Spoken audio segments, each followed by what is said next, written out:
This is my PTSD awareness video. I decided that I'm not going to be able to do 22 push-ups in a row, like consecutively or even accumulatively. So I'm just gonna do like a, I don't know, 10 or 15 minute chat on my experience with PTSD and how I've taught myself to deal with PTSD. I was diagnosed with PTSD less than a year ago, after breaking up with my ex-fiancée. Needless to say, it was a very difficult and traumatizing breakup. She was diagnosed with BPD while we were going out, and I wanted to stay with her to stick through it, but things were difficult, and she didn't really want to stick with it, and she got pretty nasty, and I really loved her, so I was really hurt by the situation. I don't know, like it really feels like not enough, like it seems like something worse probably should have happened to me, especially since most people with PTSD have had like really awful things happen to them, um, really traumatizing things, but I've had a pretty good life, trans aside, and all the confusion that comes with that. But my family has been really awesome, and still is really awesome, for the most part, at least. Um, and Most other people with PTSD haven't had that.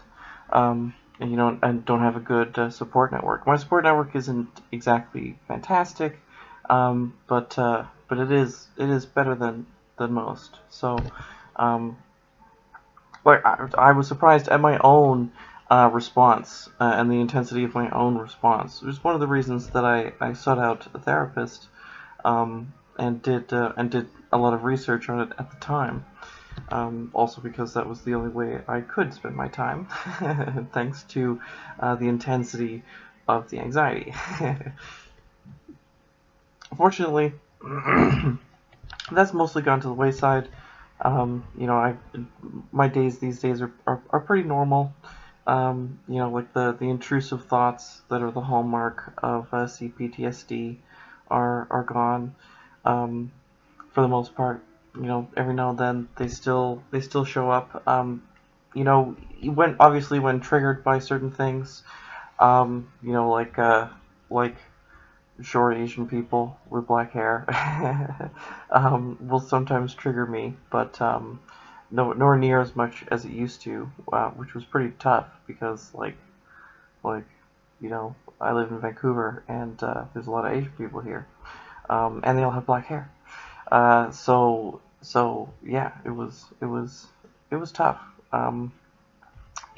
Obviously everyone is familiar with the symptom of listening far too closely to music lyrics, like including lyrics that are on the radio, when you're in the mall and when you're in someone else's car and that kind of stuff. So it's um, it can be really difficult, and it can be really difficult for a really long time, and that was the thing that I was and was not prepared for.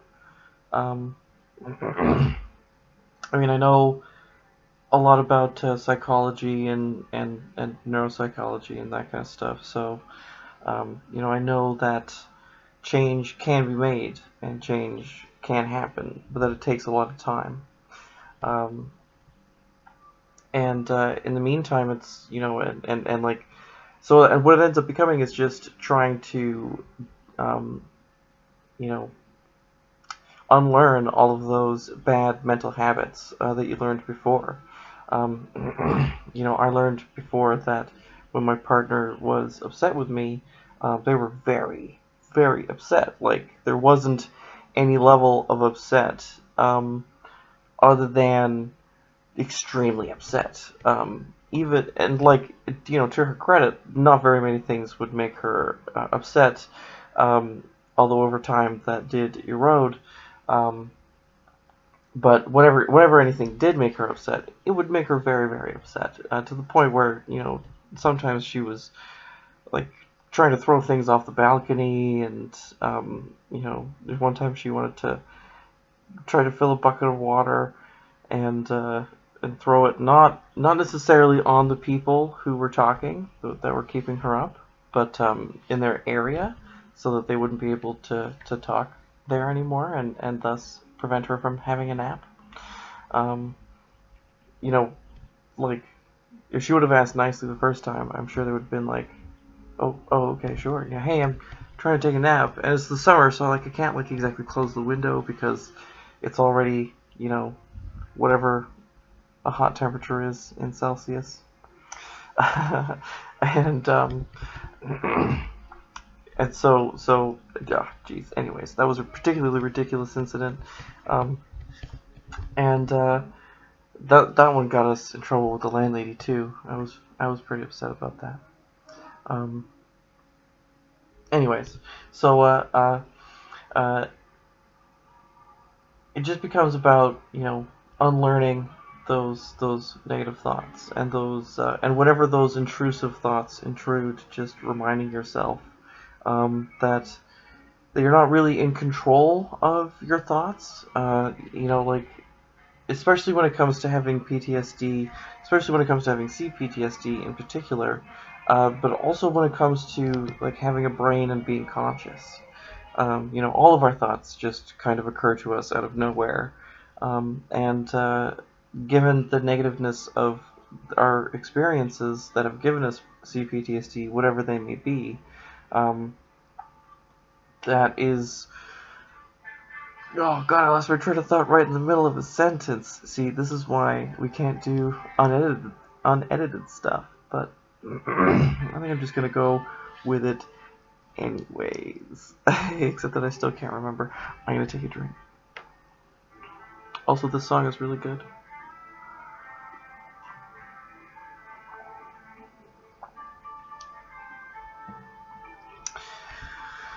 Oh, I still really can't remember very well what I was talking about. We'll just stumble our way till we get there. So, obviously we're talking about PTSD awareness, and we're talking about,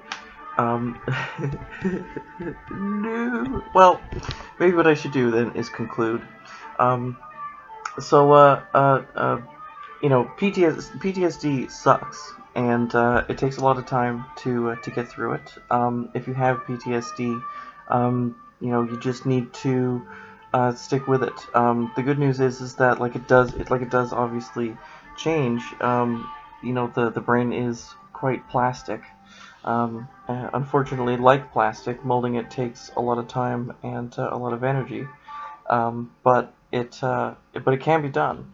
Um, so as I think I mentioned, at least in part, when it's intrusive thoughts, they just come out of nowhere, as all thoughts do, and all you can do is, as was evident when I forgot what I was talking about. Oh no, don't do it again. So, all you can really do is get your mind back on track. Remind yourself in the moment that these thoughts simply come out of nowhere. Like it doesn't mean anything that these thoughts are recurring. It doesn't reflect on your personality. The fact that these intrusive thoughts might be violent, and or retributive. That's these are just the natural impulses of someone who has felt trapped, and who has felt victimized, in a way that was beyond their control. Um, so in their life, they often fear not having control. There's a lot of overcompensation, with being very controlled, or as is perhaps my case, just simply not bothering to have any control over anything, which obviously is changing as I heal and get back up on my feet. I've been very lucky to have a strong support network, which has helped give me the time and the space that I need to get back up on my feet, so that I can, be like having like a normal day, where I don't think about how hurt I was and how badly I wanted revenge, and how uh, how good it felt to get the revenge that I got, and to have those feelings, and to nurture those feelings of anger and resentment. And like, and in the moment, knowing rationally that over time, this time would come when I'd be able to reflect on it more rationally, and be able to say, things like, well, hopefully things are, hopefully she's doing a little bit better. Well, I mean, and of course that's true. Presumably, if if she gets better, she might give me some of my stuff back, and that would be pretty sweet, because you know I liked the stuff, and I liked the fact that she had given them to me. But anyways, this is not about that. Let us not talk about that. So PTSD, as I mentioned earlier, is a son of a bitch, and it can be really difficult to work through the aftermath, and it can take a lot of time, and you need to be unashamed of asking for the things that you need in that time. There's a lot of guilt and shame that comes along with the wide variety of emotions that comes with CPTSD and other forms of PTSD. And of course, this is all about shedding off that shame and guilt, and just being like, listen, like, this is reality. Sometimes really shitty things happen to people, and when that happens, it affects them. The experiences that we go through are part of what make us who we are.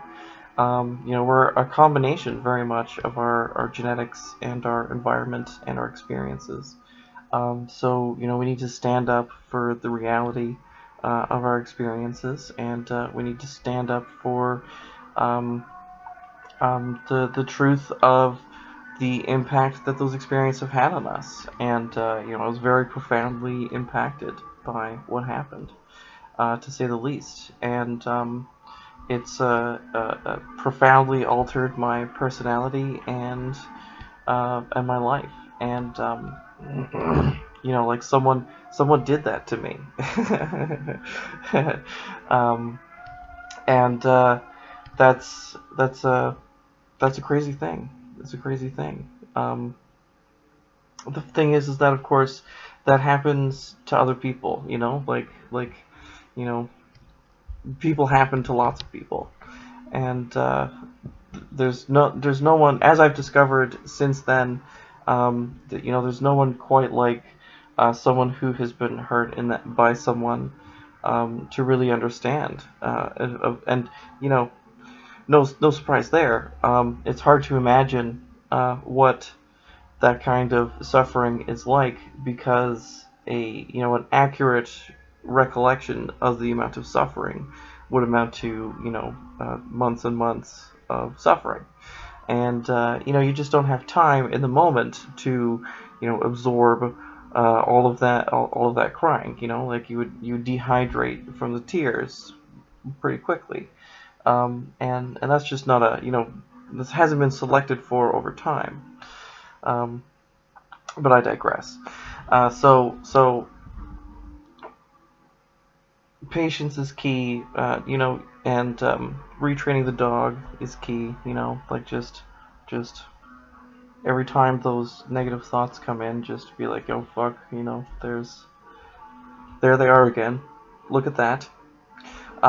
Is basically the mindful way of approaching it, and that is actually quite powerful. Oh, that's right. That's because of that thing that happened, and that sucked, and that can really return quite a lot of power, in the midterm. In the long term, ultimately, oh god, it's 14 minutes and 50 seconds. And in the long term, it can do a lot. It of course, all those kinds of things decrease over time, and that's the main thing, you know. Like, you just gotta hold on and keep trying, and keep reminding yourself to do those things, and reach out to your support group, and you know, try and make sure that people hear you, and um, that's really all really anyone can do, really. Um, you know, like, that's the other thing too, is that, like, there's nothing anybody else can do to help you other than listen and understand. Um, and you know, there's a lot to think about when it comes to, you know, what to do about the people that hurt people in this way. Um, but And I mean, ultimately, they need our compassion just as much, because as any person who has hurt another, almost any person who has hurt another person can attest, you know, they probably didn't actually want to do it. Anxiety is a powerful thing, and it will make a lot of people do a lot of different things, and including hurt other people. And you know, if you know, if you've got a personality disorder and have hurt people, and you know, may have caused PTSD in them, you know, or if you've been hurt by somebody and have developed PTSD, you know, the only thing that actually accomplishes anything is communicating, is continuing to talk, you know, keeping open the lines of communication, and and being honest. You know, like, you got to be honest with yourself. Above all else, to thine own self be true. A great man did once say. Lieutenant Commander Data, I believe. And you know, you just gotta, well, whatever works for you. You know, it's true that everybody has their own thing. For me, it's talking and writing. You know, just getting the words out of my head and on and into somebody else's brain, even if only for a little bit, does seem to help. So if anybody is out there and is struggling with any of these kinds of things, certainly feel free to reach out to me. You know, a lot of people reached out to me when I was struggling, and that really meant a lot to me. And you know, it's hard to, geez, like, I already felt so alone at that time, and you know, the people who did reach out to me really meant a lot. And like, you know, I find too, like the further removed they are, and the more that it means to me. You know, like, you know, like, I have a weird sense, like, you know, you know, of course my family feel bad for me and agree with me. You know, they're my family. They're supposed to do that. I would hope that they would, you know, not do it just because I'm family, but, you know, that they would do it because they agree with me and think I'm right, and so on, and believe me and whatnot. Um, but anyways, I've digressed enough. Yeah, so if you've got PTSD, you know, hang in there. Do push-ups if that will help. Oh, that's right. That's because physical exercise is very good for you. So yes, good luck to everybody out there. Things do improve over time. You know, be sure to look up mindfulness strategies. They do a lot of work. And if you're interested in reading about mindfulness, I highly recommend any and all of Sam Harris's work on the topic, as he's what I've followed, and he's really helped me, you know, basically not go crazy, which has been, I really appreciate, because it was pretty close there, pretty close. All right, well, thanks again for listening, especially if you made it all the way through, and if you didn't laugh at me, I would appreciate that. Whatever. Anyways, good night.